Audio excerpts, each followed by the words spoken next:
What if I told you that you can no longer own your vehicle because your neighbor got a DUI car accident or is driving irresponsible and potentially hurt or killed someone? This would be quite the absurd claim, since you yourself have done nothing wrong. The same idea can be applied to gun ownership in America.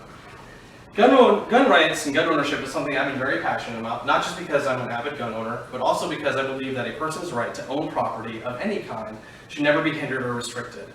I'm going to explain to you today how hindering or prohibiting legal gun sale in America and individual ownership of firearms is not just a restriction of our rights as Americans, but also a restriction of our rights as basic human beings. So I'm going to be going over the history of gun rights in America and laws that have been passed in affecting gun rights, and debunking some myths and misconceptions about assault weapons and firearms sales and firearm violence in America. And I'll be going over how firearm ownership is a basic human right for every person. So first, the history of gun rights in America. The Constitution was ratified in December of 1791, and the first gun laws were not passed until 1934. Almost 150 years, the individual's right to keep and bear arms went unquestioned, because everybody accepted the fact that owning a firearm was a basic human right. So the first major act against gun rights, according to the article on gunrighttimeline.com by Ben Garrett, says that the first gun right laws were passed in 1934 under the National Firearms Act. These laws were passed to place a tax on fully automatic firearms, shot-off shotguns, cane guns, pen guns, and things of this nature that were associated with organized crime at the time. So during the rise of gangster-related crimes in the 1930s is when this first law was in place, especially in response to the St. Valentine's Day Massacre. So this was the first setback for firearms ownership in America. There's a taxation and then registration process for these firearms. And the next law didn't come until 1968 underneath the Gun Control Act.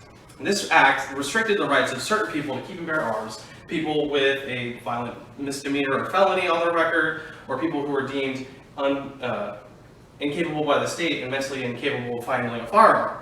These are things that most people, even gun rights activists, could get behind and agree, because if someone is a violent criminal, if someone has unstable mental health, they should not be allowed to own a firearm because that person can become potentially dangerous.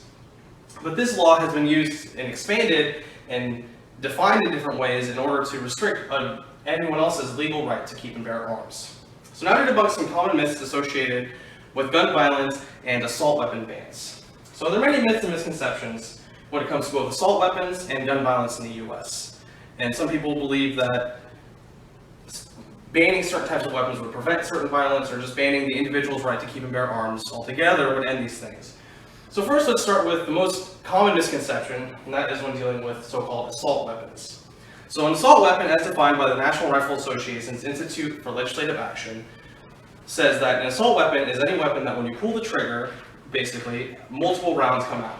These weapons have been illegal since 1934, underneath the Firearms Act that I previously mentioned.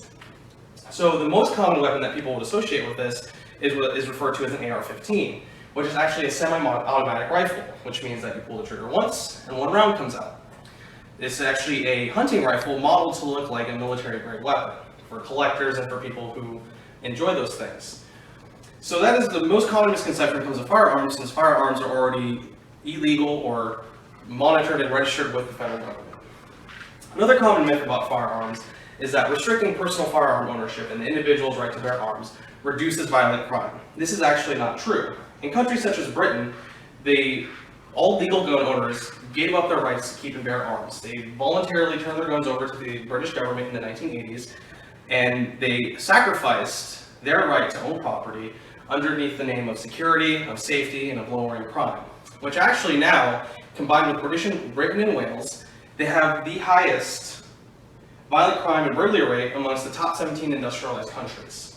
This is in drastic contrast to countries such as Switzerland, which gun ownership is legal for all individuals, and every individual is almost every individual, private individual, is armed, and they have the lowest crime rate in the world.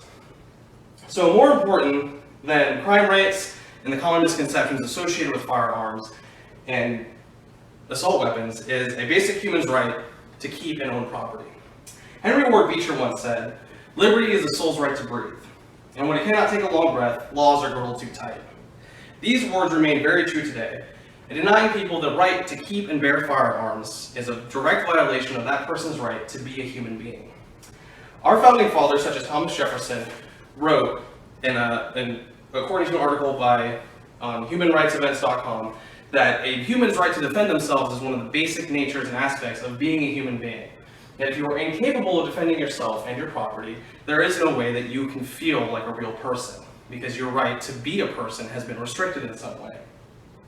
The second, there is a violation of these rights. You are restricting a person's right to be a human, and that you're restricting them not only the fact that they cannot protect themselves, but the fact that you're saying they cannot own something.